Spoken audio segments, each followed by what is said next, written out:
Hey everyone, so glad you're here. Today's story will completely change how you see second chances. Trust me, you don't want to miss a single moment.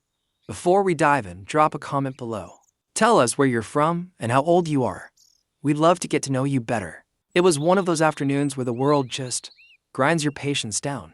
I was late leaving work, stuck in traffic, and already in a mood before I even stepped into the school building. My son's principal had called earlier. Something about incidents in class. Something about behavior concerns. Something about me needing to show up as a parent. I'd heard it all before. My kid's been on a slow slide for months, slipping grades, skipped homework, constant attitude. And every time I'd ask him why, I'd get the same shrug, the same wall of silence. But today, I didn't walk into the principal's office. I walked down the hallway and heard laughter. My son's laughter. Not the sarcastic, sharp-edged laugh he uses when he's making fun of someone, but a real laugh. It stopped me for a second. I followed the sound until I found myself at the open door of the woodshop. And there he was, my son, leaning over a workbench, sawdust all over his hoodie. And next to him, a man I'd never seen before. Tall, broad-shouldered, skin the color of dark coffee, sleeves rolled up, hands guiding my kids as they worked on some block of wood together. The man was talking low, calm, with a rhythm like a song. My son was nodding, focused, completely locked in. I stood there watching, my stomach twisting, because I knew that face, not from our neighborhood, not from school events, from a news clipping years ago, from whispers around town, from the kind of conversations parents have when they want their kids to be careful. Michael, the guy who'd spent years in prison, and here he was, smiling, teaching my son like he was his own. Something in me bristled. I stepped inside. What's going on here? My son flinched like he'd been caught doing something wrong. Michael looked up, met my eyes, and didn't even look away. Just showing him how to keep his hands steady on the blade, he said. You're not his teacher. I snapped. You don't get to. He asked me to help, Michael said. Voice even, that made my blood boil. My son asked him? I looked at my kid, he wouldn't even meet my eyes. Go pack your things, I told him. Then I turned to Michael. And you stay away from my son. From all the kids. Whatever second chance they think you deserve. It's not happening around him. Michael didn't argue. He didn't plead. He just nodded once, slow, like he'd heard it all before. I walked my son out of there, my hand tight on his shoulder, my mind replaying the scene over and over. This wasn't about woodworking. This was about a man with a record getting too close to my son. This was about protecting him. At least, that's what I told myself. But the truth, the one I didn't want to admit yet, was that I had just torn him away from the first person who'd made him laugh in months. The next morning, I didn't even wait for coffee. I drove straight to the school. There was no anger left in my voice by then. Not the loud, heated kind from yesterday. This was colder, sharper, the kind of anger that's already made up its mind. The principal, Ms. Harper, tried to play it calm, offered me a seat in her office, pushed a mug of tea across the desk like we were about to have some reasonable conversation. We weren't. I want him gone, I said. She blinked. Gone, Michael. The janitor. The guy you let hang around in classrooms. I don't care if he's mopping floors or fixing doors. He doesn't belong here. Not near my son. Not near anybody's kids. Her lips tightened. Mr. Collins, I think you might be misunderstanding. No. I cut in. I understand perfectly. You hired a man with a criminal record to work in a school, around children. And yesterday, I walk in and see him with his hands on my kid, showing him how to use a saw. That's his job, she said quietly, maintaining the shop. And sometimes, the kids, I leaned forward. I don't care what the kids do. I care about keeping my son safe. You want a woodshop instructor? Hire one without a prison file, she sighed, her patience thinning. Michael's past is complicated, but he's been nothing but an asset to this school. The students like him. The staff. This isn't a popularity contest, I snapped. It's about trust. And he can't rebuild trust with someone like that. There was a long silence. She studied me, and I could see the fight in her eyes. But in the end, she picked up the phone. I stood there while she called him down to the office. No warning, no explanation, just a summons. Michael walked in a few minutes later, wearing the same faded work shirt as yesterday. His hands were still rough from years of labor, still smelling faintly of oil and sawdust. He glanced at me once, and his expression didn't change. Michael, Ms. Harper said, I'm sorry, but there have been concerns raised. We're going to have to let you go." He didn't ask why. He didn't protest. He just nodded, like this was the natural conclusion of every road he'd ever walked. I expected him to look at me with anger, maybe even spit out some kind of parting shot. But instead, he turned to the principal and said, "Thank you for giving me the chance to work here." Then he placed his ID badge on the desk, picked up the battered backpack by his feet, and left. No sound of footsteps rushing, no slammed doors. Just the quiet exit of a man who'd been through worse than this. And that, somehow, made it worse. Because I wasn't sure if I'd just protected my son, or stripped him of the only steady hand he'd had in months. The next day started the way they all do after an argument, with silence. No words at breakfast. No eye contact. Just the dull scrape of a spoon in a cereal bowl and the occasional sigh from across the table. My son sat hunched over, hoodie up, staring at nothing. I told myself this was just the fallout, that it would pass, that he'd thank me someday. That's what parents always tell themselves when they take something away, that it's for the best. But when he left for school, the quiet in the house didn't feel like peace. It felt like something hollowed out. That evening, I went into his room to drop off some laundry. Usually I don't bother. His room is a minefield of clothes, old snack wrappers, and whatever teenage chaos he's currently living in. But I figured maybe doing something nice, even small, might loosen the ice between us. I set the folded shirts on his desk, and that's when I saw it. A small wooden figurine, about the size of my palm. Roughly carved, but precise enough that you could tell it had been made by someone who cared about the details. It was a little hawk, wings tucked, head forward, ready to take flight. I picked it up, felt the weight of it. The wood was warm from the sunlight that had been hitting it through the window. I turned it over in my hand, and that's when I saw the words burned into the base. "For those who believe you can." The handwriting was careful, deliberate. I didn't need a signature to know who had made it. Michael. I sat down on the edge of the bed, figurine in my hand, staring at it like it might explain itself. It didn't. It just sat there, this quiet, stubborn proof that I might have been wrong. Because here's the thing, my son doesn't keep much. Not school awards, not birthday cards. If it's sentimental, it ends up crumpled at the back of a drawer. But this he had placed right in the open, in the one spot on his desk that wasn't buried in clutter. Like it mattered, like it meant something. I thought about the look on his face in the woodshop, the way his shoulders were relaxed, the way he leaned in when Michael spoke. I thought about the laugh I'd heard, the one I hadn't heard in months, and I hated the thought that maybe I'd taken that from him. I put the figurine back exactly where I'd found it. I told myself it was just a piece of wood, just a harmless trinket. But the truth was, I couldn't shake the feeling that it was more than that it was a message. Maybe for my son, maybe for me. And for the first time, a small, unwelcome question started forming in the back of my mind. What if I was wrong about Michael? It was the third night in a row my son had eaten in silence. Only this time, he didn't finish his plate. He mumbled something about homework and disappeared into his room. I thought nothing of it. Not until I knocked on his door an hour later, and there was no answer. I opened it, empty. The window was unlocked. His backpack was gone. For a moment, I froze. It's strange how quickly panic can turn into clarity. Every bad possibility flashed in my head in the span of a second. But underneath that, another thought landed heavy in my gut. I knew exactly where he'd gone. Michael. I didn't even grab a jacket. I just drove, first to the school, then to the streets I knew Michael used to hang around before the job. Checked the corner store, the bus stop, nothing. It was almost midnight when I pulled up in front of a small, dimly lit building on the edge of town. The old community center, half shut down years ago.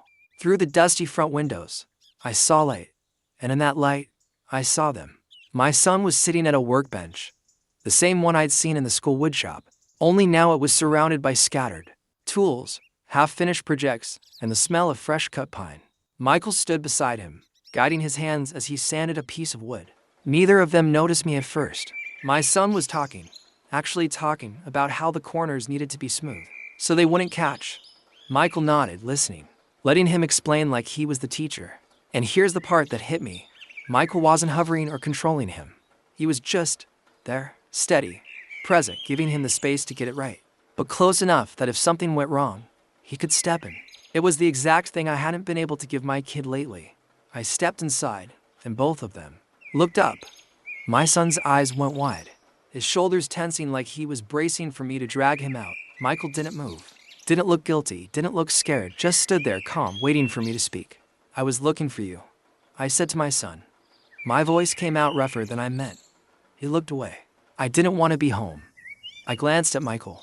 You knew I didn't want you around him. Michael's jaw tightened, but his voice stayed even. I knew he needed someone to listen. The silence between us stretched. The old me, the version from just a few days ago, would have doubled down, would have grabbed my son and walked out without another word. But standing there, seeing the ease on my kid's face, the focus in his eyes, I couldn't ignore it. I took a slow breath. Come back. Michael blinked. What? Come back? To the school, to him. Whatever it takes. I'll make it happen. I was wrong. My son's head snapped toward me, disbelief on his face. Michael studied me for a long moment, as if testing whether I meant it. Then, finally, he nodded. I'll come back, he said quietly, but this time, on our terms. And in that moment, I didn't care what the terms were. All I knew was that I just asked a man I judged, dismissed, and pushed away to come back into my son's life. Because maybe, just maybe, I finally started to understand what he was giving him. It's strange how quickly the house felt different once Michael was back in my son's life. Not overnight, but close enough that I noticed it at first. It was small things. My son would come home from school with a new piece of wood in his backpack, smelling faintly of sawdust. He'd drop it on the kitchen table like some kind of trophy, then disappear into his room. Later that night, I'd hear the steady scrape of sandpaper, the soft click of a pencil measuring out lines. Michael had this way of teaching that wasn't really teaching. He didn't hand out instructions like orders. He asked questions. What do you think happens if you cut along the grain instead of across it? How can you make the edge stronger without adding more wood?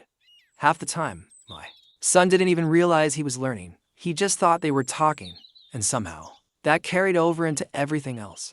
I'd see him sitting at the table doing math homework, actually doing it, with Michael beside him tapping the eraser of a pencil against the page while my son worked through the problem. One night, I hovered in the doorway just long enough to hear Michael say, "It's okay to get it wrong the first time. You just don't stop there." And for a moment, I wondered if that was something he was telling my son, or me. Eventually, I stopped just watching from the sidelines. One Saturday, I found them out in the garage, covered in sawdust, building what looked like a small bookshelf. My son was holding the frame steady, while Michael drove in nails with precise, even strikes. Need another set of hands? I asked. Both looked up, my son surprised, Michael unreadable, and then Michael gave a small nod. Sure, grab that side. It wasn't much, just holding a piece of wood steady while they worked. But there was something about standing there with them. The rhythm of the hammer, the smell of pine, the quiet teamwork that felt good. After that, I started helping more. Passing tools, holding measurements, even sanding a few boards. Michael never treated me like I didn't know what I was doing, even though I clearly didn't. He just included me, like I'd been part of this from the start. I began to notice things about him. How he never raised his voice, even when my son messed up a cut and ruined a piece they'd been working on for hours. How he'd tell stories, while they worked, about building birdhouses with his grandfather, about fixing up old chairs he'd found on the street. How his hands, rough and scarred, moved with a kind of gentleness that made the wood seem alive. One evening, after they'd finished a small table together, my son pushed it toward me. For the living room, he said, almost shy. It wasn't perfect. The legs wobbled a little, and the top had a few uneven spots, but it was ours. And when I looked at it, I realized something. This wasn't just about wood or tools. It was about time, about someone showing up over and over until the walls came down. And maybe that's exactly what my son had needed all along. It's strange how quickly the house felt different once Michael was back in my son's life. Not overnight, but close enough that I noticed it. At first, it was small things. My son would come home from school with a new piece of wood in his backpack, smelling faintly of sawdust. He'd drop it on the kitchen table like some kind of trophy, then disappear into his room. Later that night, I'd hear the steady scrape of sandpaper, the soft click of a pencil measuring out lines. Michael had this way of teaching that wasn't really teaching. He didn't hand out instructions like orders. He asked questions. What do you think happens if you cut along the grain instead of across it? How can you make the edge stronger without adding more wood? Half the time, my son didn't even realize he was learning. He just thought they were talking, and somehow, that carried over into everything else. I'd see him sitting at the table doing math homework, actually doing it, with Michael beside him tapping the eraser of a pencil against the page while my son worked through the problem. One night, I hovered in the doorway just long enough to hear Michael say, "It's okay to get it wrong the first time. You just don't stop there." And for a moment, I wondered if that was something he was telling my son, or me. Eventually, I stopped just watching from the sidelines. One Saturday, I found them out in the garage, covered in sawdust, building what looked like a small bookshelf. My son was holding the frame steady, while Michael drove in nails with precise, even strikes. "Need another set of hands?" I asked. Both looked up, my son surprised, Michael unreadable, and then Michael gave a small nod. "Sure, grab that side." It wasn't much, just holding a piece of wood steady while they worked. But there was something about standing there with them. The rhythm of the hammer, the smell of pine, the quiet teamwork that felt good. After that, I started helping more. Passing tools, holding measurements, even sanding a few boards.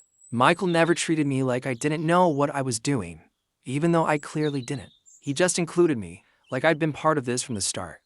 I began to notice things about him. How he never raised his voice, even when my son messed up a cut and ruined a piece they'd been working on for hours. How he'd tell stories while they worked, about building birdhouses with his grandfather, about fixing up old chairs he'd found on the street. How his hands, rough and scarred, moved with a kind of gentleness that made the wood seem alive. One evening, after they'd finished a small table together, my son pushed it toward me. "For the living room," he said, almost shy. It wasn't perfect. The legs wobbled a little, and the top had a few uneven spots, but it was ours. And when I looked at it, I realized something. This wasn't just about wood or tools. It was about time, about someone showing up over and over until the walls came down. And maybe that's exactly what my son had needed all along. The room was already packed when they walked in.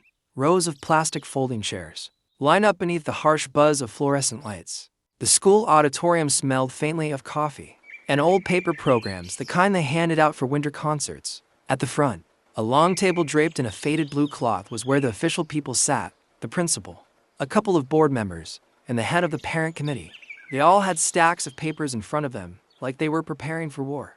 The chatter was low but charged, the way it gets before a storm. Some parents leaned in close to whisper to each other. Others sat back with folded arms, already decided in their minds. In the far corner, a local news camera was being set up, the red recording light blinking like an impatient heartbeat. Michael sat 3 rows from the front, his hands folded in his lap, his shoulders straight but tight, his eyes stayed low, fixed on some invisible point in the grain of the floor. The whispers always seemed to bend toward him, like smoke finding its way to a flame. The committee chair cleared her throat and started. "We are here tonight," she said, "to address the matter of Michael Reeves, and whether his continued presence around our children is appropriate given his history." She let the word history hang in the air long enough for it to curdle. The air in the room thickened. She went on, reading from a paper, old accusations, half-remembered rumors, things that weren't even true anymore, maybe never were, but which sounded heavy and dangerous when recited in that flat, official voice. Each word landed like a stone, stacking into a wall around Michael. By the time she finished, the silence was loud. That's when he stood up, the father. He hadn't planned to speak. He told himself he'd just come to listen. But something in his chest wouldn't let him stay seated. His chair scraped loudly against the tile, and 100 eyes turned toward him. "My name's Daniel Harris," he began. "Most of you know me. Some of you think you know Michael, too." He paused, scanning the room. I was one of the people who thought I knew him. I was wrong. There were a few murmurs, quick sideways glances. "I'm not here to argue about papers or old reports," Daniel said. "I'm here to tell you what I've seen, my son. You all know my boy, Jacob. He was lost before he met Michael. Not bad, not broken, just adrift. Quiet, kept to himself. Wouldn't look people in the eye. And I thought I was helping him by protecting him from people I didn't trust." He glanced toward Michael. "People like him." He took a slow breath. "Then one day, I saw something I couldn't ignore. I saw a man take time, real time, to sit with my boy, to teach him how to shape a piece of wood into something beautiful. I saw patience. I saw kindness. I saw my son smile in a way I hadn't seen in years. And for the first time, I wondered if maybe I was the one keeping him from the good in the world." The room was still now. Even the camera stopped moving. "I don't care what you've heard," Daniel said, his voice firm but steady. "I care about what I've witnessed. This man has done more for my son in a few weeks than I managed in years. And I will not stand here and watch you throw that away. Because it makes you feel safer to believe a lie. You looked around the room, meeting eyes. If you're worried about your children, I get it. I was, too. But fear is not the same as truth. And truth is, Michael Reeves is not the danger here. Losing people like him is for a moment. Nobody moved. Then a sound came from the back. A single clap. It was hesitant, almost shy. Then another. And another. The applause spread like a slow ripple until the whole room was on its feet. The sound filling the air, drowning out the old whispers. Michael didn't move for a long time. He just sat there, his eyes wet, staring at the man who'd once wanted him gone. Daniel gave a small nod, and in that moment, something shifted in the room. Not just for Michael, but for everyone who was watching. The smell of sawdust hung in the air, warm and familiar, like the scent of a second chance. Sunlight poured through the wide, dusty windows of the old warehouse on the corner of Franklin and 8th. The place had been abandoned for years, broken glass, rusted hinges, graffiti clinging to every wall. But now, in the faint golden glow of late afternoon, it felt alive again. Michael stood in the center of the space, his boots crunching over loose nails and splintered wood. He looked around slowly, not seeing the decay, but the possibility. Workbenches. Here, tool racks there. A small reading corner for kids who wanted to do homework after school. Maybe a row of shelves filled with projects made by the students themselves. This could work, he murmured under his breath. Beside him, Daniel, the boy who once barely spoke to him, was pacing with an excitement Michael had rarely seen. We could put the lathe over here, and maybe a paint station in that corner. Oh, and a sign out front that says Craft House. His father, Robert, leaned against the doorway with his arms crossed, watching them. He still wasn't used to the sight of his son and Michael working together like old friends. Not long ago, Robert had wanted nothing more than to keep Michael out of their lives entirely. But now, things had changed. The idea had started as a quiet conversation over coffee. Michael had mentioned how many kids he'd met over the years, who just needed a safe place to go after school, somewhere that wasn't the streets, somewhere that didn't push them toward trouble. Robert had thought about his own son, how much he'd changed since Michael started mentoring him. And for the first time in years, Robert found himself wanting to build something instead of tearing it down. They pooled what little savings they had. Robert called in favors from old work friends. Michael spent hours sketching plans, figuring out how to make the most of the space without spending a fortune. Daniel even started a small fundraiser at school, bringing in jars of pennies, quarters, and the occasional crumpled dollar bill from classmates who believed in the project. The day the lease was signed, Michael had quietly run his hand over the old wooden doorframe like it was a sacred thing. It's not just a workshop, he told Robert. It's a promise, and it was. Within weeks, the place began to change. Volunteers from the neighborhood showed up with paint rollers. Someone donated a set of shelves from a closed bookstore. Another dropped off a box of used tools. The graffiti was painted over, not erased, but transformed. Local kids came by to watch the progress, curious about what was coming. One boy, maybe 12, lingered by the doorway one afternoon, his hands stuffed deep in his hoodie pocket. He didn't say a word, but his eyes followed every movement Michael made as he planed a piece of cedar. Eventually, Michael set the wood down, walked over, and held out a small carving knife. Want to try? The boy hesitated, then nodded. That was the first of many who would step inside. Robert, who had once thought Michael was nothing but trouble, now found himself showing kids how to sand edges smooth, how to measure twice and cut once. And Michael, he worked with the patience of a man who understood exactly how much one moment of kindness could change the course of a life. The sign went up one crisp Saturday morning. White letters on a deep blue background, the Franklin Street workshop underneath, and smaller letters for those who believe you can. The same words Michael had once carved into a small wooden figurine for Daniel. The first official day, more than 20 kids showed up. Some came with friends, some alone. Some walked in confident, others with their heads down, not quite ready to trust. But by the end of the afternoon, there was laughter, the sharp smell of fresh-cut pine, and the hum of a space that felt like it belonged to them. Robert caught Michael's eye across the room. No words were needed. The look they shared was enough. They had started something bigger than themselves. And maybe, just maybe, they were changing the ending of more than one story. The first few weeks of the craft center felt like a miracle. Every day after school, kids from the neighborhood poured into the old warehouse stern workshop. The place smelled of fresh-cut wood and warm varnish. You could hear the buzz of sanders, the steady rhythm of hammers, and the occasional burst of laughter from a table where Michael was teaching a group of boys how to carve their initials into a plank without splitting it in half. For a moment, it seemed untouchable, to appear to be ruined. But good things have a way of attracting bad attention. It started with a single article in the local paper. The headline was sharp.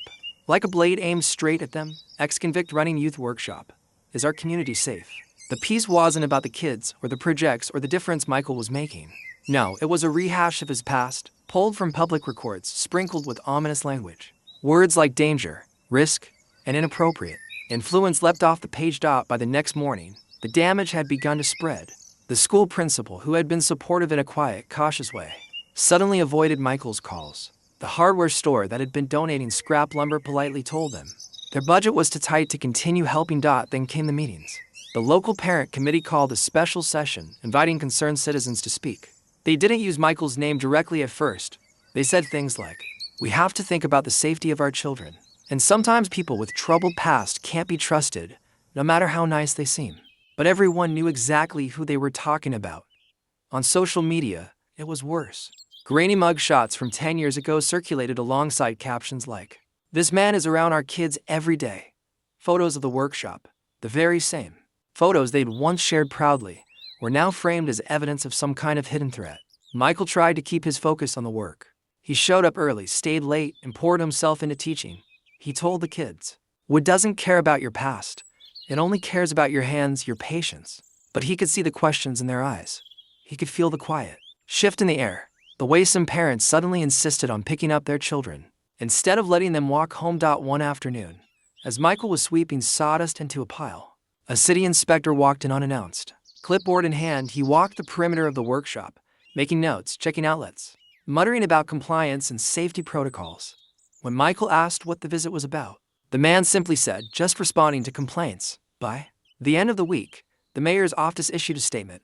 "While we support community programs, the involvement of individuals with serious criminal histories in youth-oriented spaces must be reviewed for the safety of our minors." It felt like the walls were closing in. The kids sensed it too. Attendance dropped, a few of them more nervous. Parents pulled their children out entirely.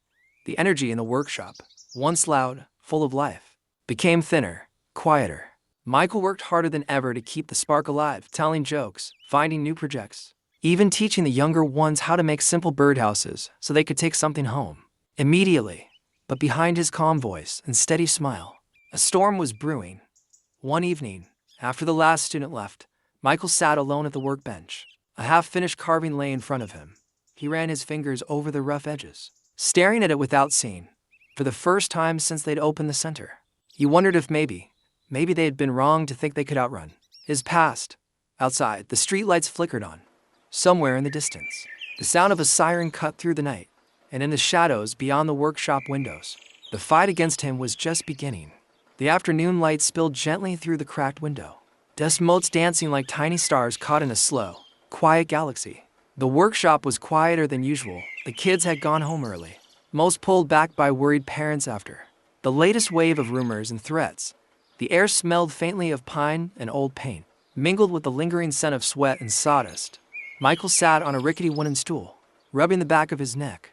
Across from him, Daniel, the boy who had once shut down like a fortress, leaned forward, his elbows resting on the worn tabletop, watching Michael with a mixture of curiosity and something else, something softer. For a long moment, neither of them spoke. The silence wasn't uncomfortable. It was like the calm before a storm, or maybe the quiet after one. Finally, Daniel broke the silence. "You know, I've been thinking." Michael looked up, eyebrows raised. "Oh yeah, about what?" Daniel's gaze dropped to his hands. "About you. About everything you've done for me, for this place." Michael shrugged, a faint smile tugging at the corner of his mouth. "I don't know if I did anything special." Daniel shook his head. "No, you did. You're the only dad I've ever had who didn't give up on me." Michael's smile faltered. He looked away, the weight of old memories pressing down on him. "I never had a dad like that," he said quietly. "Mine left when I was barely a kid, didn't come back, didn't call, just gone." Daniel blinked. "I didn't know that." Michael nodded. "Most people don't. They just see the mistakes I made later, the things I did to survive.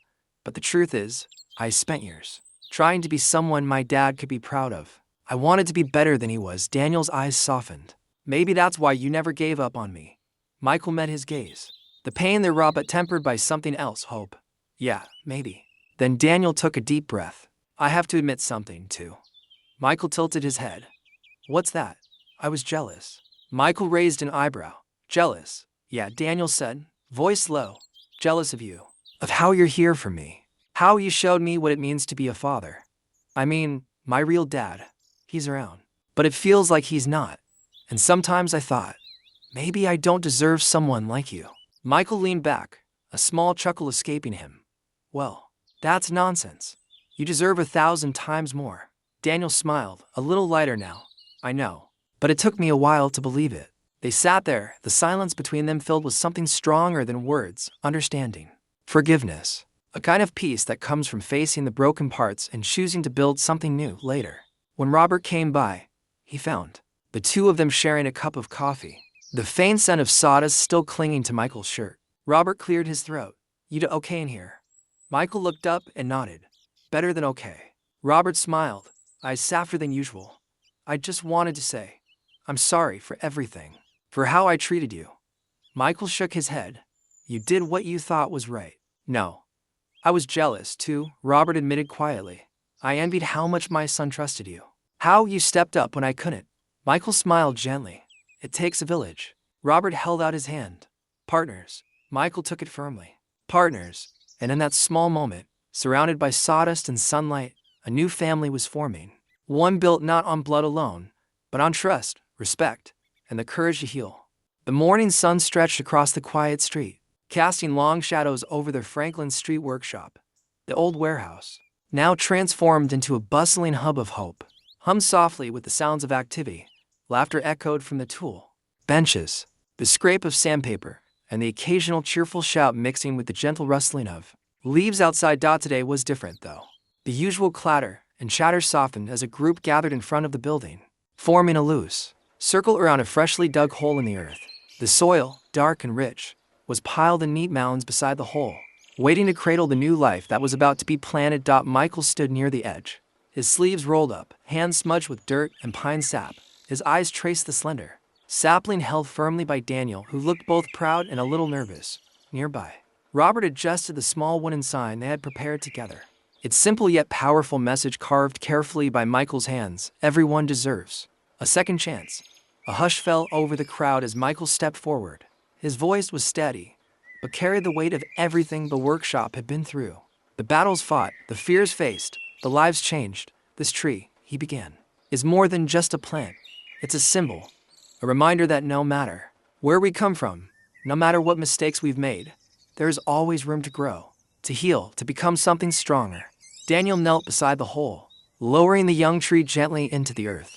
The roots stretched out like fingers searching for hold in the soil. Fragile yet determined, Michael and Robert each grabbed a handful of dirt, filling the hole with careful hands, packing the earth around the roots with quiet reverence. As the tree settled into its new home, a small breeze stirred the leaves overhead. It was as if the world itself was breathing alongside them, a soft, hopeful sigh. The children gathered nearby clapped softly, their eyes wide with wonder. Some reached out tentatively to touch the smooth bark. Others simply watched, soaking in the moment. One of the younger kids, a shy girl with bright eyes, tugged at Michael's sleeve. Will the tree grow big like the ones in the park? She asked. Michael smiled down at her, warmth lighting his face. With care and time, it will, just like all of us. Robert looked around at the faces, old neighbors, volunteers, parents, and the kids who had come from broken places to find this new beginning. For the first time, the weight of the past seemed lighter, the future more open. He cleared his throat, stepping forward. This isn't just about a tree, he said. It's about all of us. About giving each other the chance to be better, to support each other when things get hard. A soft murmur of agreement rippled through the crowd. As the ceremony came to a close, Michael looked back at the sign one last time. The words glowed in the soft morning light. Everyone deserves a second chance. He thought of the road behind them, the pain, the fights, the doubts, and the road ahead, full of possibility. With a deep breath, he felt something he hadn't felt in a long time, hope. The sun hung low in the sky, casting a soft golden glow over the Franklin Street workshop. Inside, the hum of activity filled the air like music, the rhythmic tapping of hammers, the smooth glide of sandpaper, and the murmur of focused voices, blending into a comforting symphony of creation. Children moved through the space with purpose and pride, their hands shaping wood into everything from small birdhouses to intricate picture frames. Each project was a testament to their growth, their patience, and the lessons learned in this place that had become much more than just a workshop. Michael stood near the back, guiding a group of teenagers through the careful steps of joining two pieces of timber. His voice was calm but encouraging, carrying the quiet authority of a mentor who had walked the path before them nearby. Daniel laughed as he held a half-finished chair, struggling to fit a stubborn leg into place. His father, Robert, watched with a smile from the doorway, arms crossed but eyes shining with pride. The distance between them, once filled with doubt and misunderstanding, had melted away, replaced by a newfound bond forged through shared challenges and healing. Michael caught Robert's eye and nodded, a silent thank you passing between. Then Robert returned the gesture with a small, genuine smile, the kind that speaks of respect and gratitude. Outside, through the large open windows, the tree they had planted weeks ago stood tall and steady, its leaves rustling softly in the evening breeze. It was no longer just a sapling. It had become a symbol of resilience, of second chances, of the community coming together. The camera begins to slowly pull back, revealing the full scope of the workshop, the scattered tools, the colorful projects displayed on walls, the laughter and conversations weaving through the space. A group of younger kids gathers in a circle, passing around a carved wooden toy, their faces bright with excitement. A young girl steps forward to place her piece on a growing shelf of completed projects, each one a small victory. A story of hope and perseverance. Michael, Daniel, and Robert come together near the entrance, sharing a light-hearted moment, a joke, a shared memory, a laugh that feels like healing.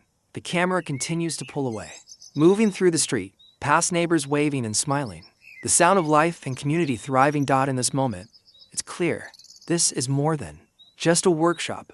It's a sanctuary, a beacon, a family forged not by blood alone, but by love, understanding, and the courage to believe in second chances. As the sun dips below the horizon, the lights inside the workshop glow warmly, shining like a promise into the night.